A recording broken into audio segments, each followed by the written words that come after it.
Students, this is K. Mujakar, lecturer in commerce. In today's video, we can discuss about the very most important topic like London Interbank offer rate and London Interbank bid rate. It is very most important topic. Almost all ప్రతి ఎగ్జామ్లో అడుగుతున్నాడు like IBPS or any level of competitive exams like SEBI or banking or like regional rural banks ఎగ్జామ్స్లో. ఇంకోటి ఏమిటంటే SET నెట్లో కూడా అడుగుతున్నాడు. Compulsory topic అనేది ఎండ్ వరకు వాచ్ చేయండి, ఎందుకంటే నా యొక్క ప్రతి వీడియోలో కంక్లూజన్ ఉంటుంది. Till now who have not yet subscribe my channel. మీ యొక్క ఫ్రెండ్స్ కూడా షేర్ చేయడం వలన వాళ్ళు కూడా ఎక్కువ బెనిఫిట్ అవుతారు. ఓకే, ఇక్కడ లండన్ ఇంటర్ బ్యాంక్ అంటే LIBOR is abbreviated as London interbank offer rate. It is an global reference rate for unsecured short term borrowings in the interbank market. అంటే నథింగ్ బట్ ఇది ఓవరాల్గా మనం ముందుగా మనం products అనేది అప్పుడు ఎక్స్చేంజ్ చేసేటప్పుడు జనరల్గా మనం ఏం చేస్తాము, ఒక ఆఫర్ రేట్ అనేది ప్రకటిస్తామా లేదా. ఇక్కడ కూడా సేమ్ ఏమిటంటే లండన్ ఇంటర్ బ్యాంక్ అనేది ఒక ఆఫర్ రేట్. ఇది ఏమో కాదు, it is an global reference rate కూడా అంటారు. It is an global reference rate. దేనికోసం ఈ రెఫరెన్స్ రేట్ ఇస్తారంటే for unsecured short term borrowings. అంటే ఇది సెక్యూర్డ్ కాదు, డిబెంచర్స్ అనేది సెక్యూర్డ్ అనమాట. ఇది unsecured short term borrowings in the interbank market. Interbank అంటే ఆల్రెడీ చెప్పినాను, interbank means nothing but it is nothing but the communication between the two banks like deposits or what ever the working relationship between them. It's acts as a benchmark for short term interest rate. London inter bank అనేది ముఖ్యం ఉద్దేశం పెట్టిందండి ఏమిటంటే for the purpose of the short term interest rates కోసమే. అంటే reference rates అంటే మనము nothing but interest rates అని చెప్పుకోవచ్చు. It is used for pricing of the interest rate swaps and currency swaps as well as mortgages. అంటే ఇది దేనికోసం use చేస్తారంటే ఇట్ ఈస్ యూజ్డ్ ఫర్, ఎందుకు యూజ్ చేస్తారంటే first of all pricing of interest rate swaps కోసము, currency rate swaps కోసము, as well as mortgage కోసము. Mortgage అంటే నేను ఆల్రెడీ చెప్పినాను, అడమానాలు అంటాం కదా, pledging of securities. It is an indicator of the health of the financial system and provides idea of the trajectory of the impending policy rates of the central bank. ఇక్కడ మనకి ఏమంటున్నాడు, swaps గురించి అడుగుతున్నాడు. అంటే దేనికోసం, ఇంట్రెస్ట్ రేట్ స్వాప్స్ కోసము, currency rate swaps కోసం. నేను ఇక్కడ ఒక ఎంటీ పేజ్లో డిస్కస్ చేస్తాం. ఆల్రెడీ మీకు స్వాప్స్ గురించి చెప్పిన్నాను, డెరివేటివ్స్ కాంట్రాక్ట్లో మీకు చెప్పిన్నాను. అంటే derivatives contract nothing but it is nothing but the risk minimization contract. Already మీకు 4 టైప్స్ ఆఫ్ మేజర్ డెరివేటివ్స్ కాంట్రాక్ట్లో 4 మేజర్ ఏమిటంటే forward contracts, future contracts, option contract, swap contracts. Forward కాంట్రాక్ట్స్లో స్టాక్ ఎక్స్చేంజెస్ ఉండదు, future కాంట్రాక్ట్లో stock exchanges ఉంటుంది. Option contracts 2 types, call option, put option. వాళ్ళు దాని ప్రకారంగా కాల్ ఆప్షన్, పుట్ ఆప్షన్ కొట్టుకొని సేల్ ఆర్ బై చేస్తుంటారు. Next one is swap contracts. ఇక్కడ స్వాప్ కాంట్రాక్ట్ అంటే ముందుగా మనం currency rate swaps, interest rate swaps discuss చేసే ముందు మొట్టమొదటిగా మనకి స్వాప్స్ అనేది ఏమని తెలియాలి. మీకు ఇంకోటి కూడా తెలిసిందే, ప్రతి ఒక్క అగ్రిమెంట్లో 2 పార్టీస్ ఉంటారు. ప్రతి ఒక్క కాంట్రాక్ట్లో 2 పార్టీస్ అనేది ఉంటారు. ఇక్కడ కూడా సేమ్ అదే విధంగా స్వాప్ అనేది ఏం అగ్రిమెంట్ అంటే swaps is an agreement between future exchange of cash flows. ఇక్కడ ఏం ఎక్స్చేంజ్ చేసుకుంటామంటే క్యాష్ ఫ్లోస్, అది క్యాష్ ఇన్ఫ్లోస్ కావచ్చు, క్యాష్ అవుట్ ఫ్లోస్ కావచ్చు. ఇది ఏమంటే swaps is an agreement between future exchange of cash flows. ఇది స్వాప్స్ అనేది ఒక ప్రైవేట్ అగ్రిమెంట్ అనమాట. ఇది గవర్నమెంట్ అగ్రిమెంట్ కాదు, ఇది ప్రైవేట్. అంటే వీళ్ళ మధ్య, అంటే ఒక కంపెనీస్ మధ్య అగ్రిమెంట్ ఒప్పందం కుదుర్చుకొని వీళ్ళే అంటే ఇంటర్ బ్యాంక్ నేను చెప్తున్నాను కదా, వీళ్ళే క్యాష్ ఫ్లోస్ని ఎక్స్చేంజ్ చేసుకోవడము. దీంట్లో ప్రత్యేకంగా గవర్నమెంట్ ఇంటర్వెన్షన్ అనేది ఏముండదు. అందుకని స్వాప్స్ అనేది ప్రైవేట్ అగ్రిమెంట్ అన్నారు. అంటే ఒక మాటలో ఎనీ కాంపిటేటివ్లో ఇంటర్వ్యూ క్వశ్చన్ ఏమిటంటే what is mean by swaps అంటే swaps is nothing but the agreement between the future exchange of cash flows. ఎందుకు ఫ్యూచర్ ఎక్స్చేంజ్ అంటే మనకు తెలిసిందే, మన యొక్క స్టాక్ మార్కెటే వాలటైల్ కదా. అలాంటి సిచ్యువేషన్స్లో ఎంత రేట్స్ ఉంటుందో, ఆఫర్ ఈ రేట్స్ ఉంటుందో దాని పరంగా ఎక్స్చేంజ్ చేసుకోవడం అనేది జరుగుతుంది. ఇంకోటి ఏమిటంటే ఈ స్వాప్స్ ప్రైవేట్ అగ్రిమెంట్ ఎవరంటే between the two companies to exchange the cash flows according to the pre arranged formula. అంటే ఆల్రెడీ ఒక కండిషన్స్ అండ్ ఇప్పుడు నేను కాంట్రాక్ట్ మాట్లాడుకునేటప్పుడే నేను సెట్ చేసుకుంటాను, నాకు ఈ విధంగా కావాలి, నేను ఈ విధంగా అమ్ముతాను, నువ్వు ఆ టైంలో సెటిల్ చేయాలి, 3 months 6 months అని మేము ఫైనాన్షియల్ మార్కెట్ సర్వీసెస్లో లిస్టింగ్ ప్రొసీజర్ మీకు చెప్పినాను. అదేవిధంగా ఇక్కడ కూడా ఏ విధంగా ఎక్స్చేంజ్ చేసుకుంటారంటే ఒక ప్రీ అరేంజ్డ్గా సెట్ చేసుకుంటారనమాట. Swaps are unusually arranged by, ఇంకోటి ఏమిటంటే ఎవరు అరేంజ్ చేస్తారంటే బిట్వీన్ ద ఫైనాన్షియల్ ఇన్స్టిట్యూషన్స్. ఓవరాల్గా స్వాప్స్ మేజర్గా దేనికి are usually arranged by the financial institutions అన్నమాట. ఇక ఇప్పుడు స్వాప్స్ అంటే ఏమని తెలిసింది, ఇప్పుడు ఇంట్రెస్ట్ రేట్ స్వాప్స్ గురించి ఏమని తెలుసుకుందాం. Interest rate swaps is an agreement between two parties to exchange the interest payments అనే specific notional principal amount for a specific maturity.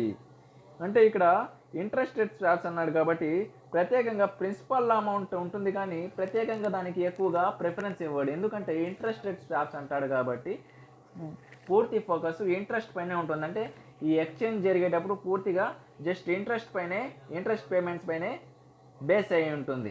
అంటే interest swaps is nothing but the same agreement between the two parties to exchange the interest payments అనే specific notional principal amount. ఇప్పుడు ఒక principal amount ఉంటేనే కదా, దానిపైనే కదా మనము interest calculate చేస్తాం, మనకు తెలిసిందే. కాకపోతే ఇక్కడ మేజర్గా ఇంట్రెస్ట్ రేట్ స్వాప్స్లో జనరల్గా స్వాప్స్లో చాలా టైప్స్ ఆఫ్ కాంట్రాక్ట్స్ ఉంటాయి అన్నమాట. ఇప్పుడు మనకి డిస్కస్ చేసిన ప్రకారము just currency swaps, interest rate swaps అనేది మాత్రం ఉన్నాడు. ఇంకా చాలా టైప్స్ ఆఫ్ స్వాప్స్ ఉన్నాయి. మీకు ప్రత్యేకంగా స్వాప్స్ అనే టాపిక్ ఫైనాన్షియల్ డెరివేటివ్స్లో మీకు స్వాప్స్ అంటే డెరివేటివ్స్ సబ్జెక్ట్ ఉన్నాయి. అందులో లాట్ ఆఫ్ స్వాప్ కాంట్రాక్ట్స్ ఉన్నాయి, అక్కడ మీకు ఇంకా డెప్త్గా డిస్కస్ చేసాం. హౌవెవర్ ఇక్కడ వచ్చింది కాబట్టి నేను ఓవరాల్గా అక్కడ ప్రకారం డిస్కస్ చేయకుండా మీకు కొంత ఎందుకన్నా మంచిదని కొంత డెప్త్గానే డిస్కస్ చేయడం అనేది జరుగుతుంది. ఇక్కడ ఇంట్రెస్ట్ రేట్ స్పెసిఫిక్ అంటే ఆ యొక్క నోషనల్ ప్రిన్సిపల్ అమౌంట్లో ఇప్పుడు ఫర్ ఎగ్జాంపుల్ ఒక 10C అనుకోండి, దాని పరంగా ఆ యొక్క ఇంట్రెస్ట్ పేమెంట్స్ అనేది జరుగుతుంది. అది కూడా ఏమి ఒక మెచ్యూరిటీ పీరియడ్ అంటే ఒక 3 monthsకో 6 monthsకో అంటే వాళ్ళ ఒప్పందం కుదిర్చిన ప్రకారం. Since the principal amount is notional there is no exchange of the principal. కాకపోతే ఇక్కడ ఇంట్రెస్ట్ రేట్ స్వాప్లో ఇంకోటి ముఖ్యంగా మీరు గమనించాల్సింది ఏమిటంటే కేవలము ఇంట్రెస్ట్ రేట్ మాత్రమే ఎక్స్చేంజ్ అనేది జరుగుతుంది, ప్రిన్సిపల్ అమౌంట్ జరగదు. ఎందుకంటే మనం చెప్పేది ఇక్కడ ఇంట్రెస్ట్ రేట్ స్వాప్స్. ఇక్కడ ఇంట్రెస్ట్ రేట్ స్వాప్స్ ఇక్కడ ఎవరు అంటే ఇప్పుడు స్వాప్స్ అంటే ఓవరాల్గా unusually arranged by the financial institutions అంటాము. ప్రత్యేకంగా ఇంట్రెస్ట్ రేట్ స్వాప్స్ ఎవరైతే యూస్ చేస్తుంటారంటే ఇక్కడ నోట్ చేసుకోండి మీరు, commercial banks interest rate swaps ఎవరు యూస్ చేస్తారంటే కమర్షియల్ బ్యాంక్స్. మనకు తెలిసిందే ఇంట్రెస్ట్ ఈ విధంగా జరుగుతూ ఉంటుంది commercial banks. Next investment banks, next insurance companies, next government agencies, ఇంకా చెప్పుకోవాలంటే ట్రస్టీస్, మీకు మ్యూచువల్ ఫండ్స్లో కూడా చెప్పిన్నాను. నెక్స్ట్ ట్రస్టీస్ ఓవరాల్ మళ్ళీ ఒకసారి చెప్తున్నాను. ఇంట్రెస్ట్ రేట్ స్వాప్స్ ఎవరు యూస్ చేస్తారంటే commercial banks, investment banks, insurance company, government agencies and trustees. మీరంతా ఇవి కంపల్సరీ ఒక నోట్స్ పెట్టి రాసుకోండి, ఓకేనా. The principal amount is simply to taken as a reference amount for computing the interest rate. అంటే ఇక్కడ ఓవరాల్గా మనము ఇంట్రెస్ట్ రేట్సే ఎక్స్చేంజ్ చేసుకుంటాం, ప్రిన్సిపల్ అమౌంట్ ఎక్స్చేంజ్ చేసుకోము కాబట్టి. కాకపోతే ప్రిన్సిపల్ అమౌంట్ అనేది ఉంటుంది, పెద్ద మేజర్ పార్ట్ అనేది కాదు. కాకపోతే ఇక్కడ ఈ ప్రిన్సిపల్ అమౌంట్ కూడా తీసుకోవడానికి కారణం ఏమిటంటే ఇంట్రెస్ట్ రేట్ని క్యాల్కులేట్ చేసుకోవడం కోసం. మనం ప్రిన్సిపల్ అమౌంట్ లేకపోతే మనం ఇంట్రెస్ట్ రేట్ ఎంత వచ్చింది ఆ మెచ్యూరిటీ పీరియడ్కి అని ఒక క్వార్టర్కి, ఒక హాఫ్ ఇయర్లీకి, ఒక యాన్యువల్కి, సెమీ యాన్యువల్కి మనం చెప్పలేము కదా. అందుకని ఇక్కడ మేజర్ పాయింట్ అంటే ఫస్ట్ పాయింట్ ఏమిటంటే ద ప్రిన్సిపల్ అమౌంట్ అనేది దేనికి ఎందుకు తీసుకుంటామంటే జస్ట్ ఆ యొక్క గ్లోబల్ రెఫరెన్స్ అంటే ఆ యొక్క ప్రత్యేకంగా ఆ యొక్క ఇంట్రెస్ట్ రేట్ని క్యాల్కులేట్ చేసుకోవడం కోసము. కాకపోతే సెకండ్ పాయింట్ ఏమిటంటే ఇక్కడ జస్ట్ ఇంట్రెస్ట్ రేట్ స్వాప్స్లో కేవలము ఇంట్రెస్ట్ అమౌంట్స్ మాత్రమే ఎక్స్చేంజ్ అవ్వడం అనేది జరుగుతుంది, ఓకేనా, ప్రిన్సిపల్ అమౌంట్స్ కాదు.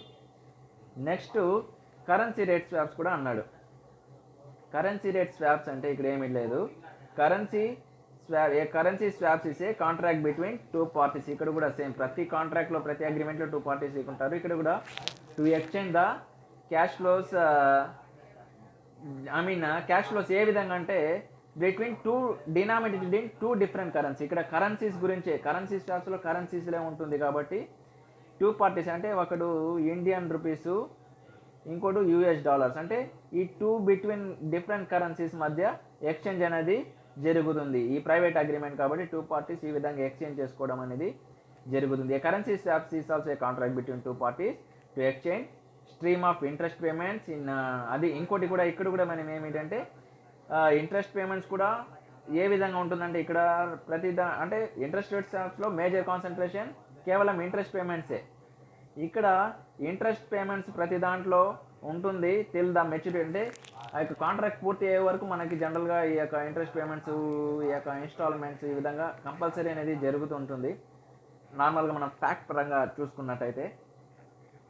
ఇక్కడ జస్ట్ స్ట్రీమ్ ఆఫ్, అది కూడా ఇక్కడ టూ డిఫరెంట్ కరెన్సీస్ కాబట్టి అక్కడ ఇంట్రెస్ట్ రేట్ స్వాప్స్లో, ఈ స్వాప్స్లో జనరల్గా టూ కంపెనీస్ మధ్య జరుగుతుంది. ఇక్కడ కరెన్సీ స్వాప్స్ అనేది మనం చెప్పేసరికి ఒకవేళ ఫారిన్ కంపెనీ కావచ్చు, ఇండియన్ కంపెనీ కావచ్చు, ఈ విధంగా టూ డిఫరెంట్ కరెన్సీస్లో జరుగుతుంది కాబట్టి ఇంట్రెస్ట్ పేమెంట్స్ కూడా ఏ విధంగా జరుగుతుందంటే వీళ్ళ మధ్య టూ డిఫరెంట్ కరెన్సీస్ మధ్య జరుగుతుంది. దానికి కూడా ఒక మెచ్యూరిటీ పీరియడ్ ఉంటుంది, ఒక టైం ఉంటుంది, 3 months or 6 months, and to exchange the principal amount in a different later on. అది కంప్లీట్ అయిపోయిన తర్వాత ప్రిన్సిపల్ అమౌంట్ కూడా డిఫరెంట్ కరెన్సీస్లోనే జరుగుతుంది. అది కూడా ప్రీవియస్లో మనం ఒక స్వాప్స్ అనేది ఏం చెప్పినాను నేను, ఒక ప్రీ అరేంజ్డ్ ఫార్ములా, అంటే ముందుగానే ఒక ఒప్పందం చేసుకుంటారు, ఆ ఒప్పందం ప్రకారము ఆ కాంట్రాక్ట్ అనేది పూర్తి చేసుకుంటారు. This is mean by swaps and about interest rate swaps and currency swaps. Okay, this is mean by that. అర్థమైందా ఎందుకు యూజ్ చేస్తారంటే it is used for pricing of interest rate and currency rate swaps as well as pledging of securities. ఇది ఎందుకు use చేస్తారంటే, ఎందుకు ఇది అంటే ఆ యొక్క ఫైనాన్షియల్ సిస్టమ్ హెల్దీగా ఉందా అన్హెల్దీగా ఉందా అని తెలుసుకోవడం కోసము ఈ విధంగా అనేది మనము యూజ్ చేస్తాం. ఈ స్వాప్స్ యూజ్ చేసి మనకు తెలుస్తుంది అది హెల్దీగా ఉందా అన్హెల్దీగా ఉందా. It is an indicator of the health of the financial system and provides the idea of the trajectory. అంటే జస్ట్ సిచ్యువేషన్ ఆ వర్డ్ అంటాం జనరల్గా, ఆ వర్డ్ ఆఫ్ టర్మ్, ఆ ట్రాజెక్టరీ ఆఫ్ ఇంపెండింగ్ పాలసీ, ఆ యొక్క policy rates of central bank ప్రకారంగా ఉందా లేదా. ఇప్పుడు మనము ఈ హెల్తీగా ఉంటేనే మనకు తెలుస్తుంది సెంట్రల్ బ్యాంక్స్ పాలసీస్ ప్రకారం సూట్ కాలేదా అని.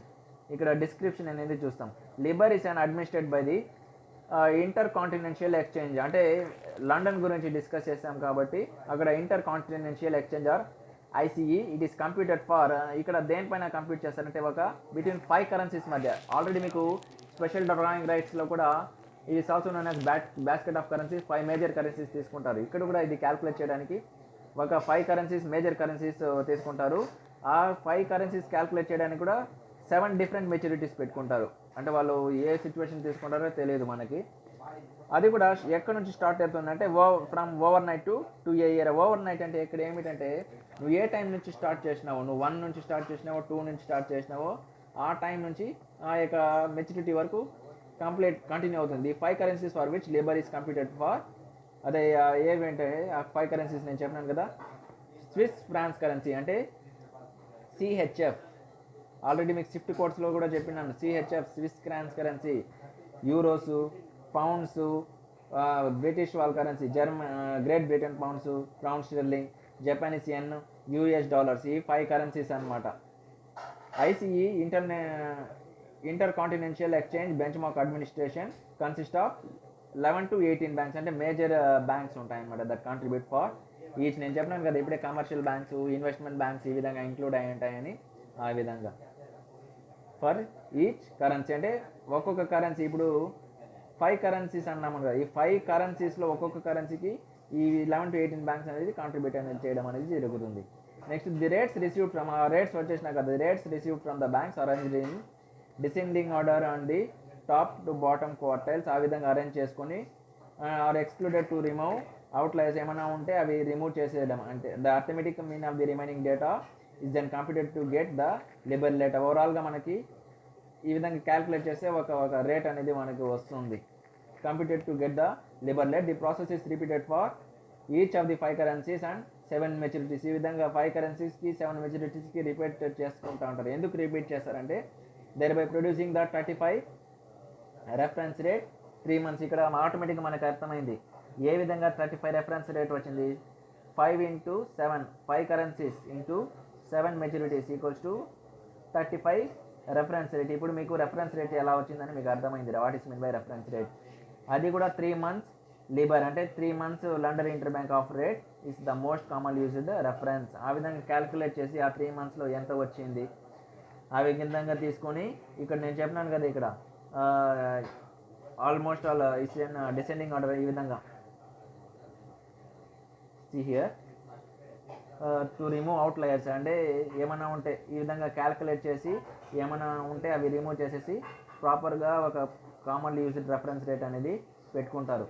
Before intercontinental exchange LIBOR was set by a, ముందుగా అంటే ఇంటర్ కాంటినెన్షియల్ ఎక్స్చేంజ్ ఎప్పుడు వచ్చింది రీసెంట్గా, అంతకుముందు ఏమైందంటే లిబర్ ఎవరు సెట్ చేసినారంటే బై బ్రిటిష్ బ్యాంకర్స్ అసోసియేషన్. అప్పుడు కాకపోతే అది ఎందుకు రిజెక్ట్ అయింది బ్రిటిష్ బ్యాంకర్స్ అసోసియేషన్ ఇప్పుడు ఎందుకు లేదంటే ఇక్కడ నేను ఇంకోటి కూడా మీకు చెప్తాను. బట్ ద రిగ్గింగ్ అంటే ఈ విధంగా మోసాలు జరగడము, మ్యానిపులేషన్ జరగడం of LIBOR during the financial crisis of 2008 has led the financial markets watchdog to replace the BBA LIBOR with the new administration on the basis of the Wheatley review. అంటే వాళ్ళ యొక్క recommendations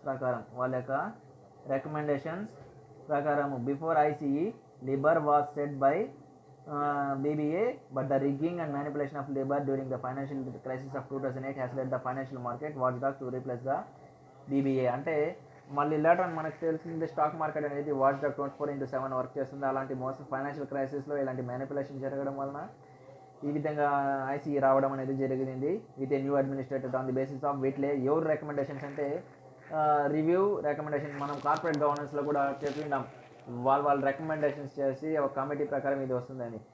on the ఎవరు recommendation అంటే Wheatley review recommendation the Hogg tendency advisory committee selected a new entity called intercontinental exchange for the administration of LIBOR. ఇది కూడా ఒక్కసారి కాంపిటేటివ్లో రావడం అనేది జరిగింది. BBAకి ముందు ఏం రీప్లేస్ అయింది అంటే ICE అని మనము చెప్పుకోవచ్చు. ఇది కూడా మెయిన్ ఇంపార్టెన్స్ ఏమండి, ఎవరు ఏ కమిటీ బేస్ పైన అయిందంటే ఈ కమిటీ ఈ విధంగా.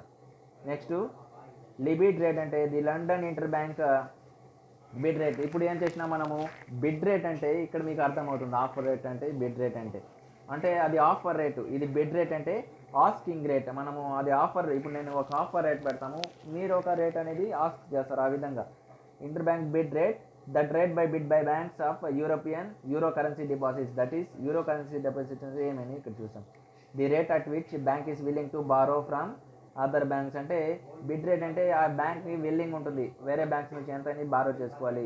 It is the other end on the LIBOR is offered as hence ask the rate which the bank will lend. అంటే ఒక ఆస్క్ రేటు ఈ విధంగా offer rate bid rate hence ask rate ఆ విధంగా తీసుకుంటాం.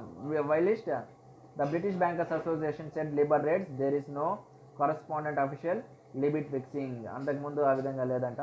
Conventional wisdom use to accept that a LIBID అంటే bid rate could be calculated by subtracting a fixed amount often given as a 1/8 of the 1%. అంటే 1/8కి 1% అనేది ఇవ్వడం అనేది జరిగింది from the prevailing BBA. అంటే అప్పుడు ఆ విధంగా ఇస్తున్నారు బ్రిటిష్ అసోసియేషన్లో. However this no longer the case of bid rate offer spreads. Later on ఏమైంది, అది వెళ్ళిపోయింది. నెక్స్ట్ ఏప్రిల్ రీప్లేస్ అయింది intercontinental exchange haven't tightened in the recent years. Additionally, it cannot be the case of the Libor or Libet spread. It is always the 1/8 of the 1% for all maturities and all the currencies of all the time. అంటే ఇప్పుడు అయితే ఒక fixed rate ఉంటుంది 1/8 of the 1% అని. అప్పుడు ప్రత్యేకంగా ఆ విధంగా లేదు, అందుకని ఆ యొక్క మ్యానిపులేషన్స్ అనేది రావడం అనేది జరిగింది. ఓకేనా, ఒకసారి స్టిల్ ఎండ్ వరకు వాచ్ చేయండి. స్టిల్ నౌ హూ హ్యావ్ అంటే ప్రీవియస్లో మీరు ఇంకా వీడియోస్ అనేది ఫర్దర్ వాచ్ చేయండి, అప్పుడు మనకి ఈ వీడియో అనేది అర్థమవుతుంది. ఓకేనా, ఏదైనా డౌట్స్ ఉంటే కామెంట్ చేయండి. Thanks for watching.